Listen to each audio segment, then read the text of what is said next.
अमीर ननद की गरीब भाभी। रीना एक मध्यम परिवार की लड़की थी, लेकिन उसकी भाभी शिवानी एक बड़े घर की बेटी। शिवानी की शादी अभिषेक से लव मैरिज थी। अरे भाभी, ये कितना अच्छा सूट पहना है आपने। काश ऐसा मैं भी पहन पाती।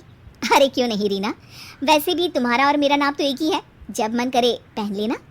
भाभी, आपको आपके पापा ने कितने अच्छे कपड़े गहने दिए हैं। मैं उनकी इकलौती बेटी जो हूँ। बेटी तो मैं भी इकलौती हूँ, लेकिन क्या करे, पापा है नहीं, पता नहीं कैसे होगी मेरी शादी। तभी वहाँ शिवानी की सास आ जाती है। अरे क्यों नहीं करेगा भाई तेरी शादी धूमधाम से, आखिर जिम्मेदारी है तो उसकी। और वो दिन भी आ जाता है जब रीना की शादी तय हो जाती है। अभिषेक, क्या हुआ? आप इतने परेशान तो कभी नहीं दिखे, कोई बात है तो बताइए मुझे। अरे शिवानी, वैसे तो शादी का सारा इंतज़ाम हो गया है, लेकिन गहनों का रेट तो आसमान छू रहा है। कैसे क्या करूं, कुछ समझ में ही नहीं आ रहा। थोड़ी देर में शिवानी अपने पूरे गहने अभिषेक के सामने रख देती है। ये लीजिए, गहनों का इंतजाम भी हो गया। अरे नहीं नहीं शिवानी, मैं ये गहने किसी हालत में भी नहीं ले सकता। ये तुम्हारे पिता ने तुम्हें दिया था, और तुम हो कि। तभी वहाँ सास आ जाती है। अरे तो क्या हुआ, इसकी तो हो गई ना शादी, अब किसे दिखाने हैं इसने गहने।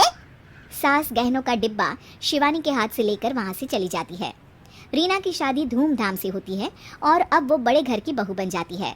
वहीं रीना की शादी के बाद शिवानी और अभिषेक उसकी शादी के कर्जों से डूब जाते हैं। मैं सोच रही हूँ नौकरी करनी शुरू कर दूँ, वैसे भी पढ़ी लिखी हूँ, आपकी थोड़ी मदद भी हो जाएगी। वैसे शिवानी, कुछ दिन कर लो तो अच्छा ही होगा, क्योंकि ज़रूरत भी है। अब शिवानी भी नौकरी करने लगती है और घर खर्चे में अभिषेक का हाथ बटाती है। एक दिन शिवानी, रीना का फोन आया था, कह रही थी कि आने वाले त्योहार में उसके ससुराल जाना है। ठीक है माँ।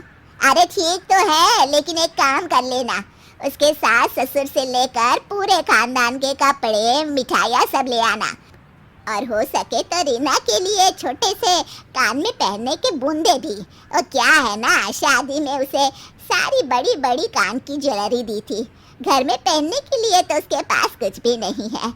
शिवानी सोच में पड़ जाती है कि वो क्या करे, क्योंकि कर्जों और घर के खर्चों के बाद तो पैसे बचते ही नहीं थे।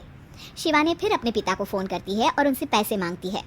देखो शिवानी, मैंने तुम्हें शादी के वक्त ही मना किया था कि ऐसे घर में शादी करनी ही नहीं चाहिए। अरे अभिषेक को शर्म आनी चाहिए जो ससुराल से पैसे मंगवा रहा है। शिवानी को पिता की बात पर गुस्सा आ जाता है। आप मेरे पिताजी हैं और मैं परेशान थी, इसलिए आपसे मदद की उम्मीद की पापा। अभिषेक को तो पता भी नहीं है कि मैंने आपसे पैसे मांगे हैं। शिवानी सोचती है कि वो अभिषेक से बात करे, लेकिन फिर उसे लगता है कि वो टेंशन ले लेगा। तभी शिवानी की नज़र हाथ के कंगन पर पड़ती है, सीधे बाजार जाती है और उसे बेचकर ननद के घर ले जाने का सारा सामान लेकर आती है और सास के सामने रख देती है। हाँ ठीक है, लेकिन फल थोड़े और अच्छी क्वालिटी के होने चाहिए थे। शिवानी कुछ नहीं कहती, वहाँ से चली जाती है। एक दिन शिवानी, रीना का फोन आया था, बहुत रो रही थी। क्यों माँ, क्या हुआ? सब ठीक तो है ना उसके ससुराल में? अरे तूने तो उसकी नाक ही कटवा दी। अब मैंने क्या कर दिया माँ? कह रही थी कि बड़े घर की बहू है भाभी, जो कपड़े दिए वो ब्रांडेड भी नहीं थे। तू तो जानती है ना उन लोगों का पहनावा कितना अच्छा है। तू तो मेरी बेटी का भला कभी सोचती नहीं। हाय भगवान, अरे बड़े घर की बहू है, इसी बात की जलन है ना तुझे, लेकिन याद रख मेरी बेटी का सोचने के लिए भगवान है, तुम लोग कभी उसका बुरा नहीं कर पाओगे। अब शिवानी के मन में सवाल था कि क्या ईश्वर सिर्फ रीना के साथ है, उसके साथ नहीं? लेकिन उसे सुकून था कि वो अभिषेक के साथ उसकी जिम्मेदारियों को निभाने में बराबरी की हकदार है। शिवानी वहाँ से चली जाती है। वो सास से कुछ नहीं कहती, क्योंकि अमीर घर की बहू बनकर रीना को भले ही सुकून ना हो, लेकिन गरीब घर की बहू बनकर शिवानी खुश है, क्योंकि खुशी पैसों से नहीं परिस्थितियों पर निर्भर करती है।